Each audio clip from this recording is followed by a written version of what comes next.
Hi నమస్తే. నేను మీ Priyanka Anusuri, MD general physician and lifestyle medicine specialist, Srilatha multi speciality hospitals, Rajahmundry. 2050 సంవత్సరం చివరికి ఆల్మోస్ట్ ఒక 4 కోట్ల మంది యాంటీ మైక్రోబియల్ రెసిస్టెన్స్ వల్ల చనిపోతారు అని. రాను ఈ ప్రాబ్లం అనేది కూడా చాలా ఇంక్రీజ్ అవుతుంది అండ్ హెల్త్ కేర్ వాళ్ళకు కూడా it is becoming a very big problem. అసలు మైక్రోబ్స్ అంటే ఏంటి? బ్యాక్టీరియా, వైరస్, ఫంగై అండ్ పారాసైట్స్ని మైక్రోబ్స్ అంటారు.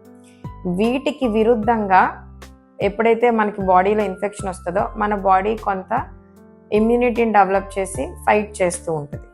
కానీ ఒక్కొక్కసారి బయట నుంచి ఈ ఆర్గానిజమ్స్ని ఫైట్ చేయడానికి మనం మందులు వాడుతుంటాం.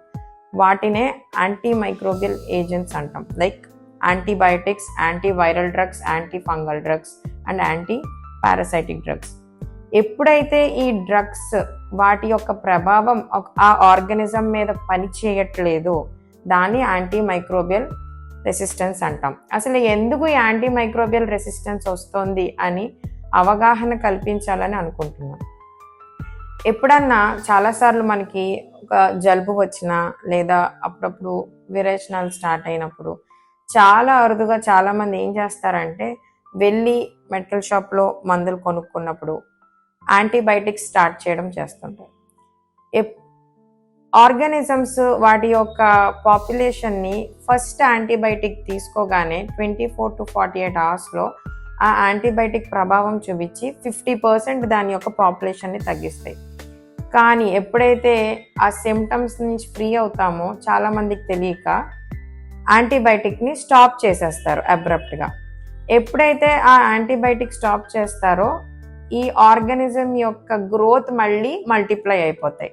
స్టార్ట్ చేసి మధ్యలో మానేయడం వల్ల ఆ ఆర్గానిజం కూడా దాని గురించి తెలుసుకుని దాని జన్యువుని మార్చుకుని ఇవి పని చేయకుండా నెక్స్ట్ టైం వాడినప్పుడు యాంటీ మైక్రోబియల్ రెసిస్టెన్స్ అనేవి డెవలప్ చేస్తుంటాయి. అంటే చిన్న యాంటీబయాటిక్ ప్రభావం చూపించే అవకాశం ఉన్నప్పుడు మన మిస్యూజ్ వల్ల, అశ్రద్ధ వల్ల, ఇష్టం వచ్చినట్టు యాంటీబయాటిక్స్ వాడడం వల్ల తర్వాత రోజున అవి సరిగ్గా పనిచేయని పరిస్థితిని మనంతట మనమే తెచ్చుకొని హయ్యర్ యాంటీబయాటిక్స్ అంటే ఎక్కువ ఖరీదు, ఎక్కువ మోతాదులో వాడాల్సిన పరిస్థితుల్ని మనంతట మనమే తెచ్చుకుంటున్నాం.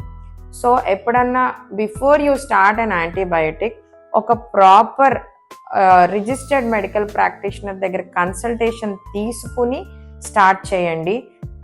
కోల్డ్ లాంటివి వైరల్ ఇన్ఫెక్షన్ వాటంతట అవే నెమ్మదిగా తగ్గుతాయి.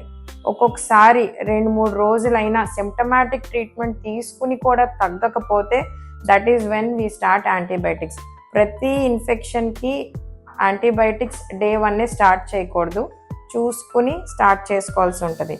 సో మీకు అవగాహన తెలుసుకున్నాక చిన్న దానితో తక్కువ ఖర్చులో ఇన్ఫెక్షన్ కంట్రోల్ చూసుకుంటారా, లేకపోతే డబ్బు ఎక్కువ ఖర్చు అయ్యి మీ ప్రాణాలని ఆపదలోకి తెచ్చుకుంటారో మీరే నిర్ణయించుకోండి. ధన్యవాదాలు.